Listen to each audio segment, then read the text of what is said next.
మన చుట్టూ మనం అంటే గిట్టని వాళ్ళు, మనం చేస్తున్న పని చూసి ఓర్వలేని వాళ్ళు, మన విజయాన్ని చూసి అసూయపడే వాళ్ళు, మన అభివృద్ధిని చూసి ఆడిపోసుకునే వాళ్ళు మన చుట్టూ ఉన్నప్పుడు, మన మీద రాళ్లు వేసే ప్రయత్నం చేసినప్పుడు, మనల్ని మాటలతో గాయపరిచినప్పుడు, నిరుత్సాహపరిచినప్పుడు నిట్టూర్పులు విడవలసిన అవసరం లేదో. మనకు ఏ బాధ్యత అయితే ఇవ్వబడిందో, ఏ పరిచర్య అయితే ఇవ్వబడిందో, ఏ ఉద్యోగం అయితే ఇవ్వబడిందో, ఏ పని అయితే ఇవ్వబడిందో, ఏ వృత్తి అయితే నువ్వు కలిగి ఉన్నావో, ఏ వ్యాపారం అయితే నువ్వు చేస్తున్నావో, ఏ కుటుంబాన్ని అయితే నువ్వు కలిగి ఉన్నావో, దాన్ని కాపాడుకునే ప్రక్రియలో దేవుని వైపుకు చూడు.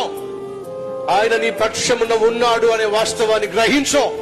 నీ చుట్టూ ఉన్న వాళ్ళు నీకంటే బలవంతులు కావచ్చు, నీకంటే తెలివైన వాళ్ళు కావచ్చు, నీకంటే ఇన్ఫ్లుయెన్స్ ఉన్న వాళ్ళు కావచ్చు, నీకంటే పరపతి గల వాళ్ళు కావచ్చు, కానీ వీళ్ళందరికంటే మించిన వాడు నీ పక్షమున నిలబడి నీతో పాటు నీ తరఫున యుద్ధం చేసే దేవుడు. కాబట్టి ఆయన వైపుకు చూడు.